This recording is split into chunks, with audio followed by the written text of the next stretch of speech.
I'm Ed Rabyd, otherwise known as the Rabyd Atheist, a former pastor turned atheist, now a compassionate anti-theist. Welcome to my channel.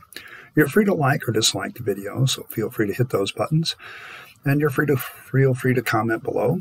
And I would appreciate it if you would subscribe to the channel and hit your notification bell for more content is released.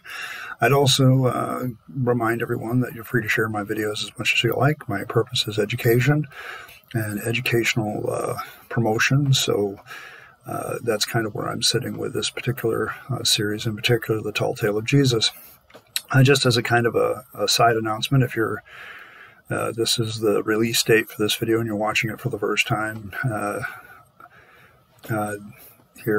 then you need to understand that I missed earlier videos earlier in this week, and there was just no time really to do any of it, and so I've been kind of been taken aback a little bit, but I also had to re-examine where we're going with this particular series, The Tall Tale of Jesus, a Skeptics Disharmony of the Gospels, because in large part we're changing gears here. As we head into part 4, and this is a part 4 introduction video, and is that at this point the synoptic gospels, Matthew, Mark, and Luke, start to play their game of all three of them working together. And so a few things have to be said about that, because the first thing the conservative Christian apologist is going to say, see, there's three witnesses of the same event, and they're all talking very similarly.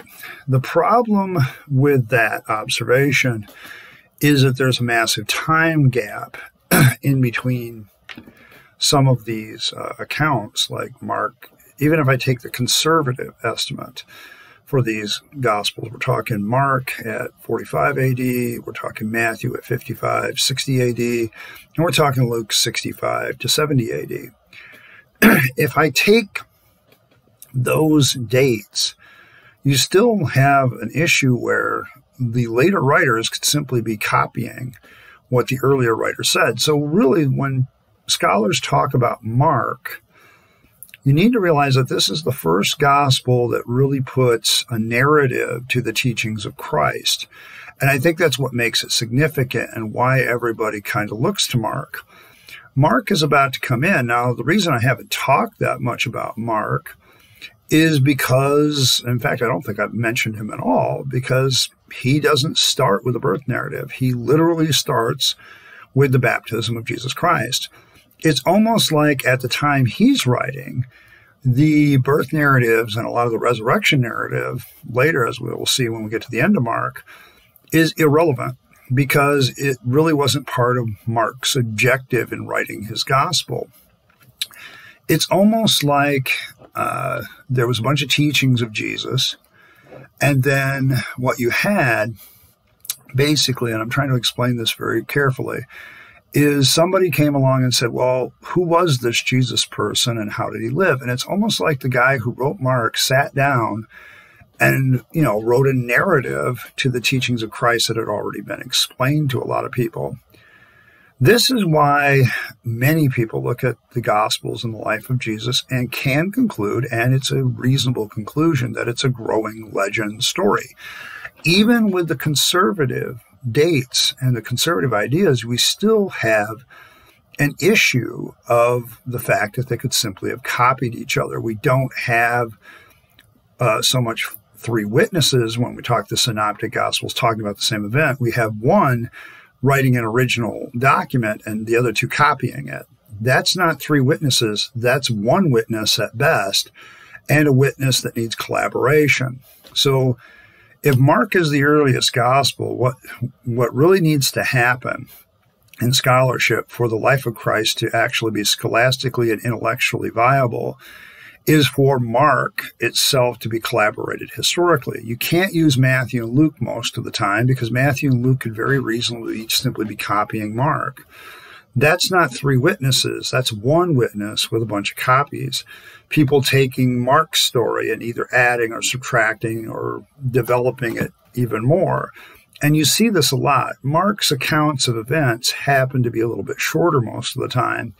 And then you'll have Matthew come along and add his flavor to it and change it a little bit. And then you'll have Luke, in many cases, will add whole sections that are pretty much on his own. And the problem for a series like this, for that, is the things about I'm going to talk about are going to get much more detailed. Even here, and I'm actually kind of looking at this one as an example, because when I look at this passage and I look at Mark's passage of the ministry of John the Baptist, it's only 8 verses long. It says, the beginning of the gospel of Jesus Christ, the Son of God, as it is written in the prophets, behold, I send my messenger before your face, which shall prepare the way before thee. The voice of one crying in the wilderness, prepare ye the way of the Lord, make his path straight. John did baptize in the wilderness and preached the baptism of repentance for the remission of sins.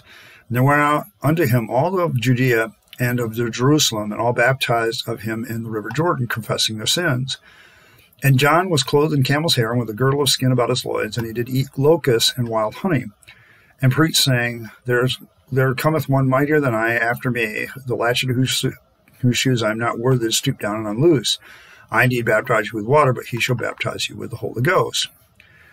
That is a very simple narrative of a story. And, Mark makes some pretty audacious claims that this guy is the Son of God and that, John the Baptist is the forerunner. But when we look at the other accounts, what do we get? I mean, Matthew pretty much says almost the same thing, except true to Matthew, he adds a few things that are trying once again to prove that Jesus is the Messiah. In verse 3 of Matthew 3:3, he says, For this is spoken by the prophet Isaiah, saying, the voice of one crying in the wilderness, prepare ye the way of the Lord. He actually adds the idea of this being a prophecy of Isaiah. And then he adds something else. He says, but, in verse 7 of Matthew 3, he says, but when he saw many of the Pharisees and Sadducees come to baptize, he said, O generation of vipers, who has warned you to flee the wrath to come? Bring therefore fruits meet for repentance. And think not to yourselves, we have Abraham as our father, for I say to you that God is able to raise these stones up to make 8 children of Abraham. And now the axe is laid at the root of the trees. Therefore every tree which bringeth forth not good fruit is hewed down and cast in the fire. I indeed baptize you with water unto repentance, but he is coming as mightier than I, whose shoes I am not worthy to bear. He shall baptize you with the Holy Ghost and with fire, whose fan is in his hand, and he will thoroughly purge his floor and gather his wheat into his garner, but he will burn up the chaff with unquenchable fire.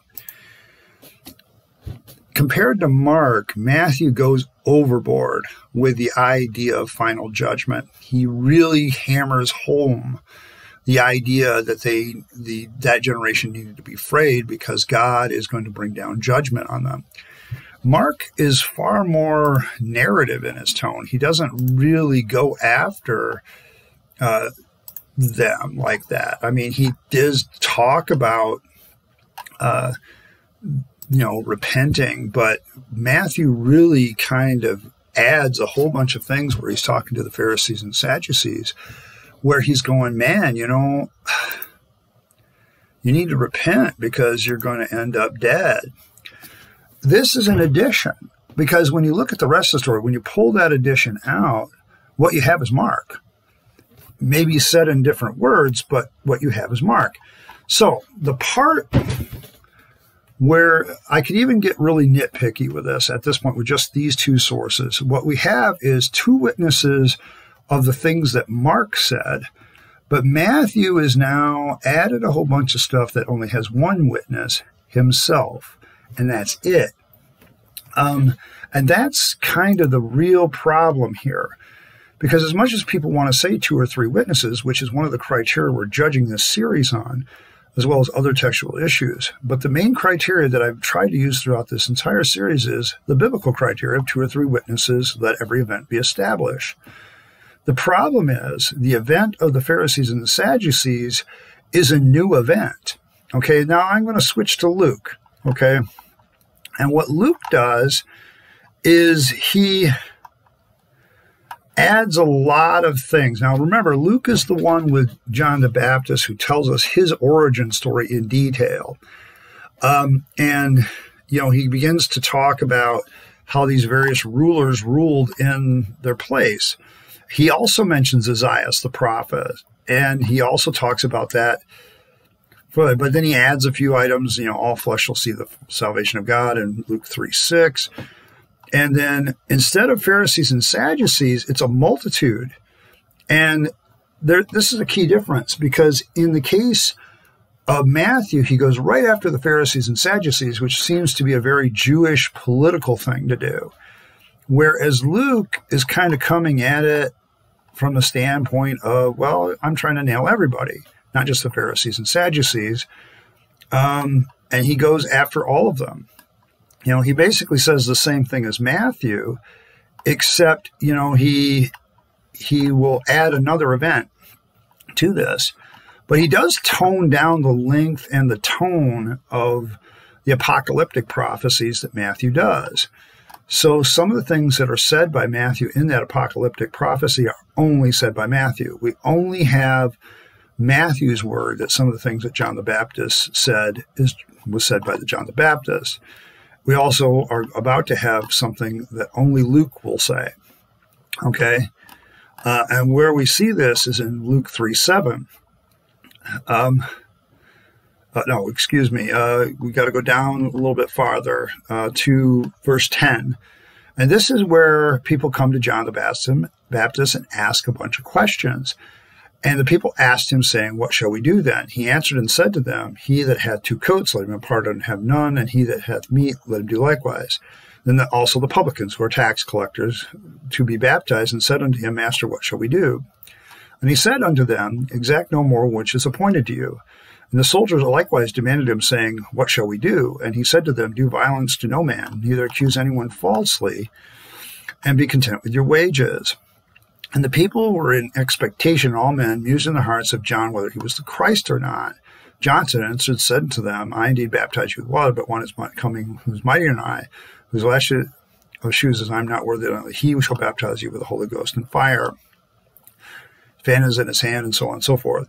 And with many other things he exhorted and preached to the people. Now here we have another case of an event that really doesn't have any other witness than Luke, which is all these people coming up to John the Baptist and asking questions. Only Luke records this. So that's one witness. We literally have 3 witnesses, supposedly, of the things that Mark writes. But these are all just narrative and very small, very short, the basic overall thing of the events. But Matthew adds a whole bunch of apocalyptic statements by John, and then Luke adds a whole bunch of questions that people asked of John the Baptist. And so Matthew and Luke basically have unique material that is witnessed only by them. And because of that, that's not really 2 or 3 witnesses, is it? It's really only one. Now, we do have 3 accounts of the basics of what Mark talks about, but because he's the first one that writes, it's very reasonable to say, okay, looking at these 3 texts, Mark writes this one first, and then Matthew takes a hold of it, adds some stuff that he has, and this is where you begin to see the growing legend and the agenda behind why certain people grew the legend of Jesus Christ. Whoever wrote Matthew, if we say it was Matthew the tax collector, who was trying to prove to the Jews that Jesus was the Messiah, he adds the apocalyptic messianic things because he knew that would resonate with a lot of Jews. See, this is one of the things that makes John the Baptist a very realistic character, given archaeology. It shows to me that probably the Gospels were most certainly written no later than the 2nd century, because the Essenes, which is a very interesting sect of people that lived on the other side of Jordan and the Dead Sea, were very apocalyptic in their visionaries of what the Messiah was going to be. They were waiting for the end of the world, and they very much reflect, John the Baptist is very much a reflection of their attitude towards material things, their attitude towards the end of the world. You can almost read some of their Essene writings that are there, and you hear echoes of John the Baptist or vice versa. So what happens here is we have a very believable character created. And the thing about the narrative is, one of the accounts says John did no miracle. It's not hard for me to believe that some guy named John the Baptist went out and baptized people and had apocalyptic messages and visions of the future, because this was completely common back in the day. The issue, of course, is always what is to be made of this. And I think, what I see is a story written by Mark that's later embellished by Matthew and then later embellished even more by Luke, because they're each trying to do their gospel with a certain political point or a certain point. In the case of John the Baptist, Luke has a very vested interest in his story in John the Baptist, and I think that's why it's so extended, and John the Baptist is fleshed more out as a character, because we've gone into an extensive backstory of who John the Baptist was. So you kind of have that element, I think, with Luke, where he's invested a little bit more time in this. Now, a lot of people are going to ask me, well, what did you do about John, 1, 15, through the rest of it? I'm going to deal with this passage later. I have always had the belief that whoever wrote John was talking about something that happened earlier. I mean, you could talk about verse 15 through 18, where we talk about John, but you have this record of later in verse 19, where John says, and this is the record of John. The problem I have with using this passage, in the other passages, there's questions about John, and he denies it to the people, but there is no idea of those people being confronted at that time like these rulers are. And then one of the things that John says is he sits there and talks about how of this other man, of how said, I am the voice of one crying in the wilderness, make way the straight of the way of the Lord, as the prophet Isaiah says. And they were the Pharisees. I asked him, why, if you're not, he said, I bet, but there standeth one whom you know is preferred before me, I'm not worthy to unloose. These things were done with Bethsaida beyond Jordan. All of that up to that point is very much like the other passages, but also very different. I mean, the wording order is different. The way it's said is different. The priests and Levites the questioning is very much more specific. It's a very fleshed out story. And then you see,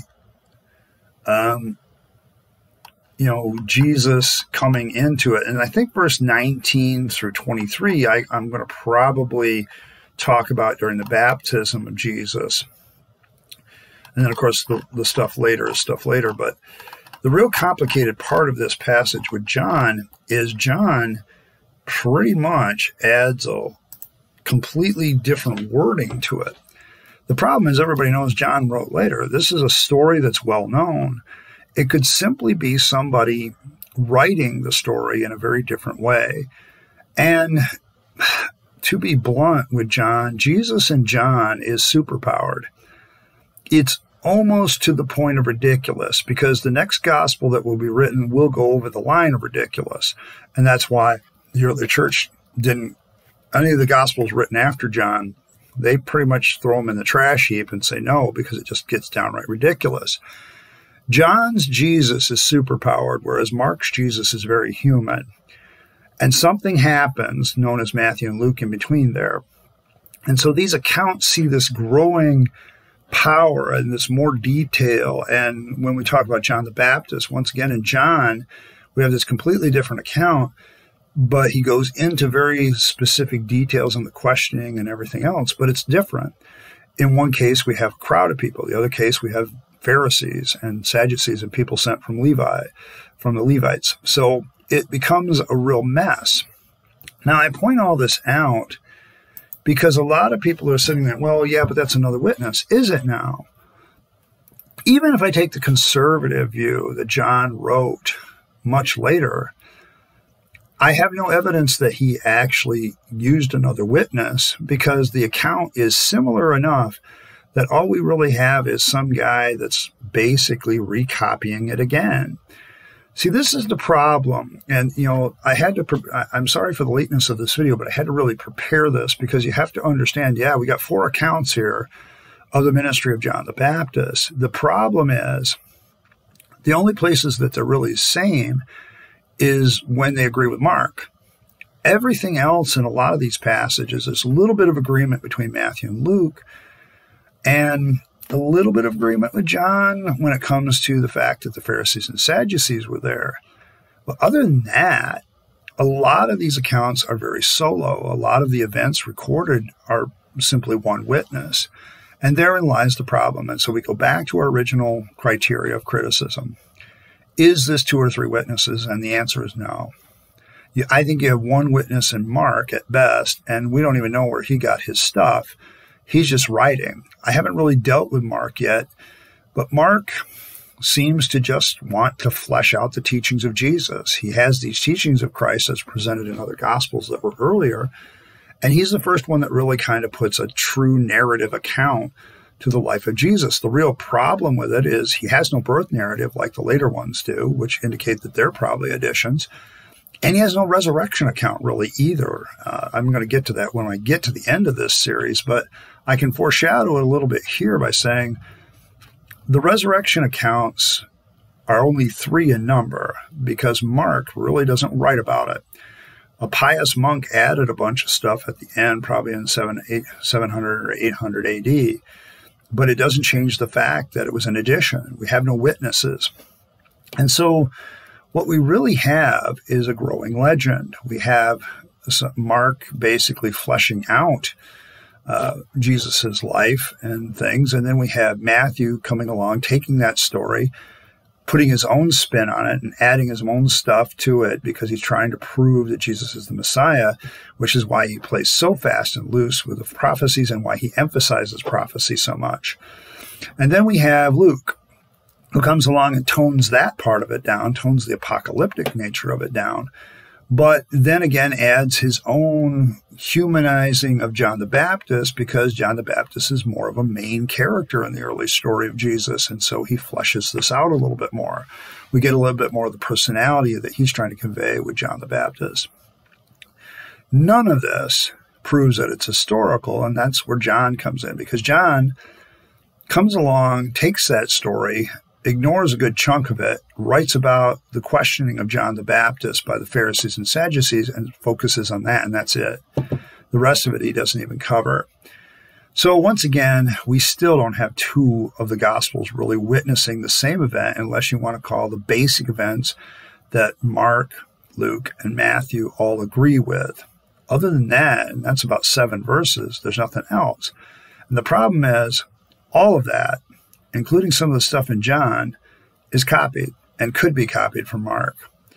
This is what makes this 2 or 3 witnesses thing really deadly when you look at it, because we really don't have 2 or 3 witnesses. I'm going to be able to do this with every passage where we have the synoptics, who's copying from who.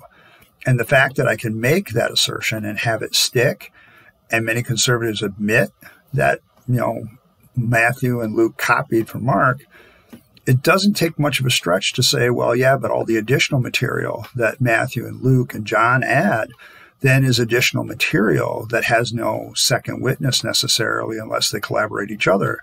And even then, if I take my order, okay, so Matthew adds something, Luke records that. Well, now Luke is just recording what Mark and Matthew said. He's not giving us anything unique unless he gives us something unique.